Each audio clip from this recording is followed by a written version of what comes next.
Hi, everyone, and welcome to the Neil Haley Show. I'm the host of the show, Neil Haley. You can go to my website, totaltutor.net, for more information. Twitter, Total Tutor, Neil S. Haley, Facebook, LinkedIn, Neil Haley, Instagram, Total Tutor, Pinterest, Neil Haley, Google+, and also on Periscope at Total Tutor.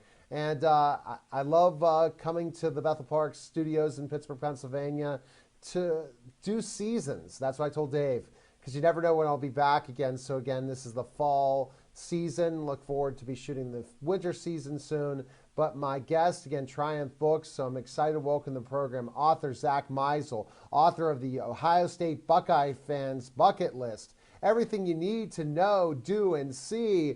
And I'm holding up the book right now, Zack, so thanks for calling. And I tell you, what a perfect timing to write a book, especially when the state is Buckeye crazy now, isn't it?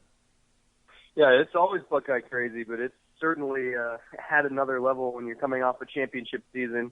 You've got Urban Meyer, who just seems to churn out victories in his sleep, and the Buckeyes are trying to do something that they have never done, and that's win back-to-back titles. Right, and if you go back in history, Ohio State had that opportunity again, and guess who ruined their time back in the day? It was Michigan, right? I think so, when they had a chance to go back-to-back, and Michigan was that spoiler.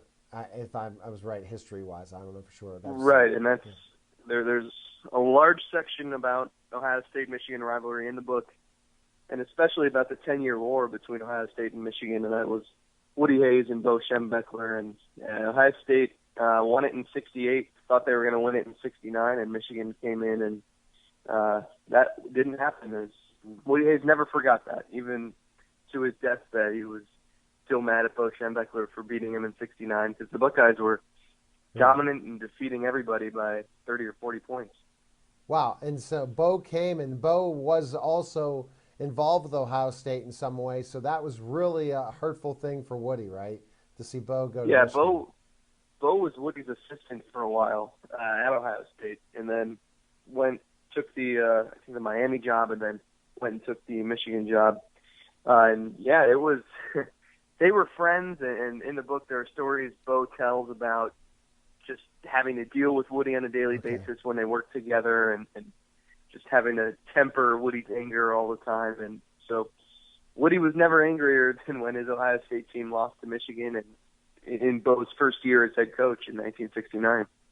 And that's interesting when you talk about putting Michigan in this book, because I don't know how many Michigan fans are going to go and pick up an Ohio State book, but to know the rivalries in there, they might want to know, right? They might want to see specifically, especially history, as I'm bringing history now, what could happen if Michigan shocks Ohio State and ruins their national title hopes, you know? Yeah, both schools, the history of the football programs are so intertwined, and you really can't talk about Ohio State football without talking about Michigan, and vice versa. So this year will be interesting, too. I think a lot of people are hoping that Jim Harbaugh being in Michigan and Urban Meyer being at Ohio State will spark a new 10-year war of sorts, and it'll kind of mirror the Woody and Bo rivalry. And it'll be interesting. I mean, Michigan has certainly looks better this year, so I think a lot of Ohio State fans, maybe some of them won't admit it, but they want Michigan to be good so that game means more. And I think Michigan fans say the same thing about Ohio State. And if somehow Michigan's punter wouldn't drop that football, maybe we would be talking about a huge game coming up, meaning that loss really blew Michigan away, didn't it? Because to think that Michigan's about to beat Michigan State, they probably run the table to Ohio State, and what a matchup that would be. It's still going to be a great matchup, but it would have been more for playoff rankings and playing in the NCAA Final Four if it would have been Ohio State undefeated, Michigan with one loss, right? Yeah, and Michigan's one loss was to Utah, so I think, and it was the season opener, and I think a lot of people were saying, "Oh, well, here's the same old Michigan losing their season opener to Utah." And they ended up that Utah was pretty good. Yeah, Utah's pretty good. So at the time you were thinking, well, if Michigan can beat Michigan State here, and their only loss was to Utah, who was in the top 5. Yeah. You could be looking at a scenario where if Michigan were to run the table and beat Ohio State, yeah, they could have been in the college football playoffs. So it's the Big Ten is interesting this year because Ohio State's last 2 regular season games will come against Michigan State and then at Michigan. So those are going to be their 2 toughest tests, and I don't know that we know exactly how good Ohio State is until they play those teams. And judging by the Michigan State game, we know that those 2 teams are pretty close to talent level. They definitely are, and it's very interesting that Ohio State it's not been the easy sailing year for the Buckeyes at all, and we'll talk about that later on. Now, you talk about the coaching legends that Ohio State has had. You talked about Woody Hayes, and it goes down the line of great Buckeye coaches. But if you don't win at Ohio State, you're not going. Even though if you're a really good coach and don't beat Michigan, that can hurt you, can it?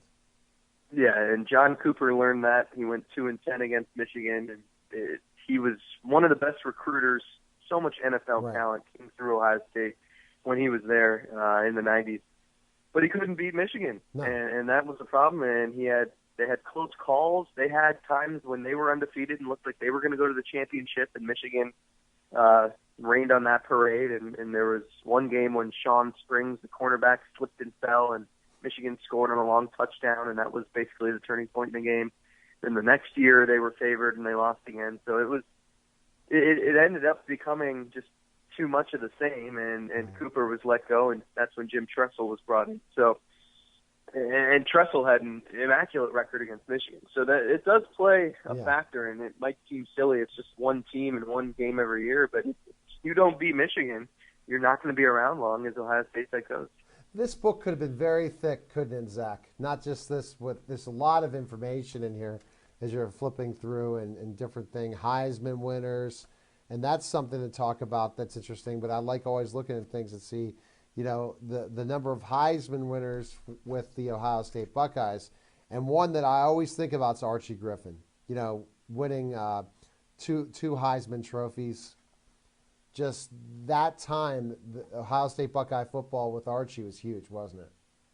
Yeah, he's the only 2-time winner, and he has always claimed that there will be another 2-time winner at some point, and that he tries to downplay it and be humble. But it's quite an accomplishment. And his story is pretty remarkable because he was the 5th-string running back one day, and he was practicing really well in this particular week, and he was a freshman, and freshmen did not get on the field for Ohio State, especially under Woody Hayes. And so his position coach at the time said, you know what, he's having a really good week of practice. I think we should keep him in mind for our game this week. Right. And he ended up getting in the game for the first time. The problem was he ran onto the field without his helmet because he wasn't expecting to get in. So he had to rush back to the sideline, grab his helmet, go in the game, and I think he ended up rushing for some kind of record at Ohio State in his first game, and then from there it was smooth sailing, and he was one of the best players in program history. And 74-75, 1 year they won the national title in those 2 years, right, with Archie? Yeah, and they made the Rose Bowl every single year that he was there. So there were so many peaks to Woody Hayes' tenure at Ohio State, and they were just so good for so long, and that was, with Archie Griffin, that was one of the top. And a big fan of mine's Eddie George, and he won the Heisman Trophy with Ohio State. And I don't remember the teams that Eddie George played with Ohio State. Were they pretty good teams, the years with Eddie? Yes. Mm-hmm. Yeah, that was the John Cooper era. And, Ohio State was, again, near the top every single year, but they just could not get over the hump and beat Michigan. And that's the key. If you don't beat Michigan, you're not going to last, are you? Yeah, and Eddie George won the Heisman in 1995. He had the school record for rushing yards in a season, which Ezekiel Elliott came close to last year. And you look, the Buckeyes have had a lot of really good running backs, and for a long time, because Woody Hayes was known for three yards in a cloud of dust, and the Buckeyes never passed. Quarterback didn't matter; they just rushed the football. They won the battle of the line of scrimmage, and so they always had good running backs. And certainly with Urban Meyer, it's a little different now, but Eddie George kind of followed that same mold that Archie Griffin was in. And I noticed that you have different things like the history of the coaches in here, coaching stories in the chapters, and then if we keep going through the book, notable players, and there's tons of notable players with Ohio State, that's for sure. And then how'd you narrow all this down? Heisman winners, and then different awards and talking about Brutus the Buckeye. Are you an Ohio State fan? Is it, or is it more research that putting together this book? A lot of it was research and experience. I mean, I grew up in Cleveland. I watched the Buckeyes every Saturday. I remember sitting on the ground in front of my couch out of superstition while watching Ohio State beat Miami on January 3rd, 2003 for the national championship.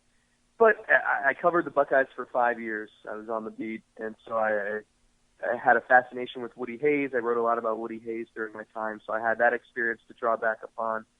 And just being around people, and when you cover Ohio State, you still see Earl Bruce almost every day. Yes. John Cooper's around sometimes. So all these people, once you're part of the program for a while, you kind of stay with it. So it's easy to get connected with certain people who stand out in the program history, and it's easy to find them and to talk about them because they have stuff that they love talking about because it's been such a successful program. And then even Earl Bruce's career, it's not highlighted how good of a coach he is because he couldn't beat Michigan a lot, right? Earl. Yeah, it's similar to John Cooper, and all you need to know about Earl Bruce is that for his last game, they beat Michigan, and the players carried him off on their shoulders, and then the band played in Earl Bruce's front yard. I mean, it got leaked out that he was going to be fired after the Michigan game, and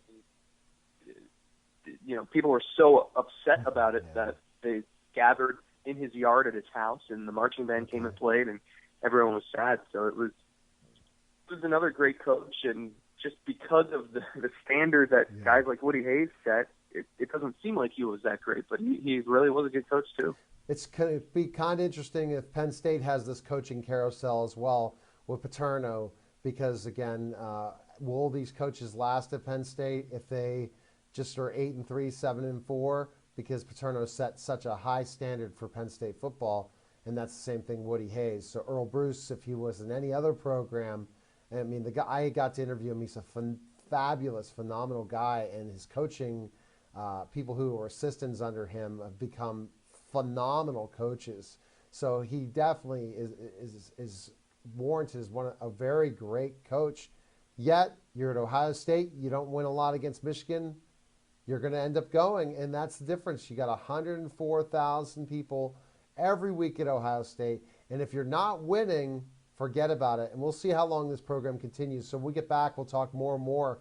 And I want to talk about the rise of Ohio State football now, and the way, and the surprising year last year in so many ways, because no one picked them to win the national championship, and they came out of nowhere to win it. And some people didn't believe they belonged in that in the playoff system. You're watching the Neil Haley Show on the Total Education Network, and we get back, more Zack Meisel about Ohio State Buckeye football. We'll be back in just a moment.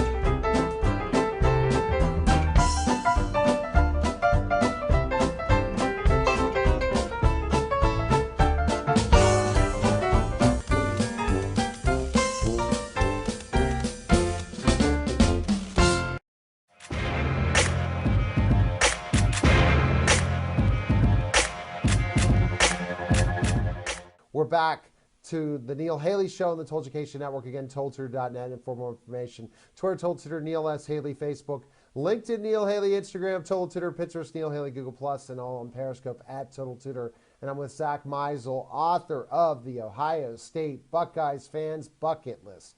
And I'm holding up the book right now. Tremendous cover. If you're an Ohio State fan, you need to pick up this book. And as you were an Ohio State fan as well before you became a professional reporter and covered tons of different things, it's a different story. But looking back, when you watch the Ohio State Buckeyes, that's probably more special for you when you get to talk the athletes that played at that time and also the coaches that you grew up watching on TV compared to the people that you pretty much have access to all the time when you covered them, right? So there's a kind of special feeling about the teams when you were a kid watching, right? Oh, absolutely. And I remember watching when I was young, Jonathan Wells, running back, a big burly guy who ran all over Michigan. I want to say it was 98 or 99, and an upset victory in Ann Arbor. And I remember getting to interview Jonathan Wells about a tough loss against Michigan State in 1998 when Ohio State was number one and they blew a big lead. And getting to talk to him before the Big Ten championship game in 2013 when Ohio State was undefeated, similar situation in playing Michigan State. And so it's like you said, I mean, getting to connect with these guys I grew up watching, it's pretty special, and it doesn't really sink in until after it's all over with. You're like, hey, I remember watching this guy a long time ago. I was sitting right down, I was doing some in-studio interviews, and Darrell Porter, who played for the University of Pittsburgh with Jerome Lane and Charles Smith and Pitt's legendary, I'm sitting right next to him interviewing him, and that was just so real because as a high school kid growing up, just living and dying Pitt basketball, that's what I was trying to bring up in that question. It's just like, wow. It's different, now, if let's just even say if Ben Roethlisberger was right next to me, I wouldn't have that feeling. But when it's a Pitt player, when I was a fan, there's nothing like when you're a fan, then when you kind of grow up, and some of us grow up, right, Zach, to not to the point of where we're children watching sports. And that innocence is so important in all the sports you've watched, right? When you meet those legends, you're like, holy cow. Now, were you surprised with Ohio State again? Urban Meyer, when he first came in, you were hesitant, right? They hire Urban Meyer. He left Florida when there was possibilities that he just was too intense to continue to coach college football. So once you heard he got the job at Ohio State, were you concerned about that when he first got hired? Mm-hmm. I was a little skeptical. I thought it was going to take some time. I did not think they were going to go 12-0 in his first year. Right. Braxton Miller in and out of the lineup. Kenny Guyton was playing some quarterback. I mean, he even admitted that they didn't have a ton of talent. He hadn't gotten to recruit yet. They basically had a lost year of recruiting because they were 6-7 and mired in all of these allegations and wrongdoing and whatnot. I thought it was going to take some time. And so even when they were 12-0, coming back in 2013, it was like, okay, well, they're going to play some tougher teams, and now you got a Big Ten championship game that you're eligible for. I mean, it's going to be tougher. I thought they'd be good, but they went to the Orange Bowl, and they lost to Clemson, but it was still a good season, 12-2. I mean, Urban Meyer's 46-3. It's I never would have expected that, and obviously, count me among those who were shocked by what Ohio State did last season, certainly. But how did he resurrect the program in that way? Because we all know what happened specifically with Jim Tressel and some of the off-the-field problems with Ohio State and things like that. It just seemed like this program's not going to come back. And then Urban Meyer comes in, and this basically takes on the tradition and rolls with it. Yeah, and Urban Meyer was born in Ohio. He's not immune to what Ohio State's tradition and rich history is. And it's, part of it is recruiting. He's one of the best in the country at it. Right. So that's why when Ohio State takes the field every single game this year, they have more talent than whoever they're playing. Right. And part of it is just getting the most out of the talent. And I think he's a guy with 2 national championships at Florida who comes in and immediately demands respect. And I think guys are motivated to play for him. Guys know that if they're not doing their job, whoever's behind them on the depth chart is going to get an opportunity. And I think he just established himself right off the bat. And going 12-0 in his first year, I think, even though Ohio State, they weren't that good, but just being able to win every single game, I think it inspires everybody on the team and gets these kids thinking that, hey, maybe we're better than we thought we were. And I think that's important, and it goes back to Urban Meyer's ability to lead and the ability to learn from his mentors and know how to win. And he has that winning attitude from Florida. He gets the best players, but then he knows how to get them motivated to perform well. and that's so good. Watching Urban Meyer, seeing him as a leader, press conferences, all the different things, what impresses you most about him? Yeah, I think it's basically what you said, his ability to lead. I mean, it's almost scary how, at least in my view, he is really similar to Woody Hayes in that he cares so much about his players, but he does it in a way where they almost fear him. And I talked to some guys who played for Woody Hayes, guys like Rex Kern and Jim Otis, guys who won championships with Woody Hayes, and guys who have seen Urban Meyer operate. And I asked them, I'm like, is there a little bit of Woody in Urban? And they all said, yeah. I mean, they've never seen another coach resemble Woody Hayes the way Urban Meyer does, which you wouldn't think would happen in today's day and age with social media and kids being prima donnas and everything that goes on. And so even a former quarterback of Woody's, Bill Long, said to me, he was watching Ohio State. They were up 56-0 on Purdue. And the Buckeyes were still giving maximum effort, and you could see they were just doing everything they could to go the extra mile. And he was amazed that a coach could motivate a team up 8 touchdowns late in the game like that.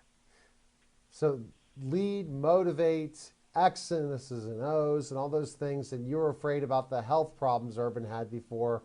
Let's hope that doesn't come back again. And I think being home compared to Florida, it's easier for him, right? I think not easier, but an easy way to feel calmer being in Ohio.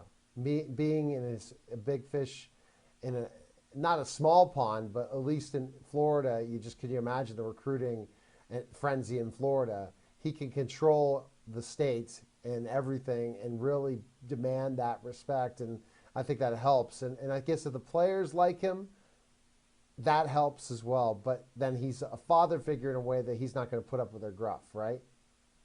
Yeah, there's definitely more of a comfort now. And I think it really just stems from you get so sucked into something and into what you're doing. And you don't know how deep you're in it until you can take a step back and gain some perspective. And so for him, he had to do that by stepping down from at Florida. And there was no way to really tell how bad of shape he was in until he did that. And so now he knows, okay, I can't sleep in my office overnight, and I can't, sacrifice my family time to go call a recruit. So he understands these things now, and that's something that he never would have had he not stepped down to Florida. It validated him as well to win a national title, not having to work as hard, meaning such a workaholic that he put himself in health issues to come back and win a national championship with Ohio State, where he wasn't like what he was in Florida. But again, the lifestyle in Florida is far different than Ohio. Now, you also in the book talk a little basketball.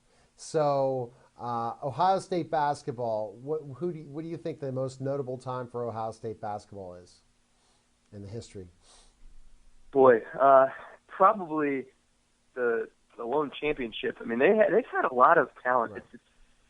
It's funny because it gets so overshadowed by football, and it's like football season now. It usually ends in January because they're playing in a major bowl game. But it's incredible just exactly how much great history and great players have come through there. I mean, we're talking Jerry Lucas, John Havlicek, and even guys like recently like Evan Turner who have come through, and he was the number 2 pick in the draft. So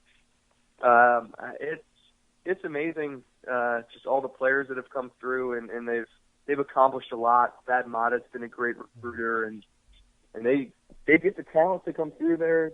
They're in the tournament every single year. I mean, it just gets overshadowed, and it's like people don't even pay attention until it's February or March. Yeah, wait till March Madness, and they will pay attention, but not to the point and extremeness of Ohio State football. And the book signings, it must be great going out and talking to Ohio State fans about their memories of Ohio State, right? Yeah, and everybody's got something, and it's amazing. And I've done them on Saturdays too, on game days, and it's just funny how it'll be so busy early on during the day, and then you get to within a few hours of game time, and everybody is either near a TV or at a tailgate or walking into the stadium. Now, so do you think Ohio State's going to repeat?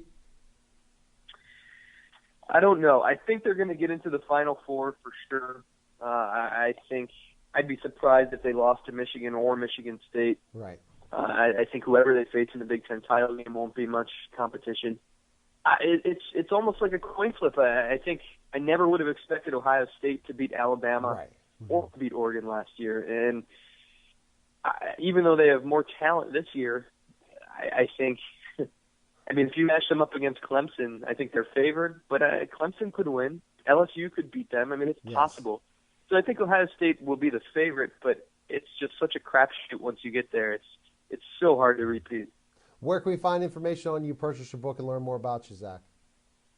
You can follow me on Twitter at Zack Meisel, or the book it's on Amazon. It's at any Barnes & Noble in Ohio, or on barnesandnoble.com, and or on Triumph Books website.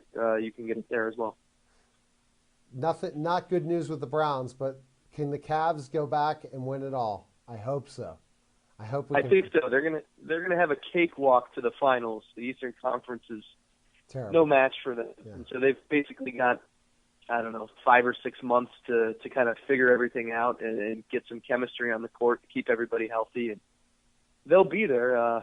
Whoever represents the Western Conference will be a tough matchup, but if Cleveland can't win a championship with the Cavs this coming year, boy, that's just another chapter to the long, miserable history of Cleveland sports. And I'm sure that Pittsburgh fans are happy to hear that. But again, I want the Cavs to win it all. And when are you going to write a book on the Cavs? Have you written a book on them? I have not. I've done the Indians. I've done Ohio State. So I guess the Cavs would be next, unless I want to have a really miserable few months and write about the Browns' history. Well, you never know. You can write about when 60s and earlier. But good talking to you, Zack, and thanks for coming on the show. My pleasure, Neil. Thank you. Okay, bye. All right, that was Zack Meisel. Great show. Neil Haley Show. Again, go to my website, toldtutor.net. Next week, more exciting guests. Love recording for television, and it's out in syndication as well at Total Tutor with Questions. And we'll be back again next week. Some more exciting guests. When I think about Ohio State football is that I like when they beat up on Penn State. And maybe, just maybe, a national championship game between Pitt and Ohio State someday. Because Narduzzi's got him rolling. And trust me, given 2 more years if Narduzzi stays, it'll be Ohio State and Pitt for the national championship. H2P. Take care, guys, and we'll see you next week. Good day, everyone.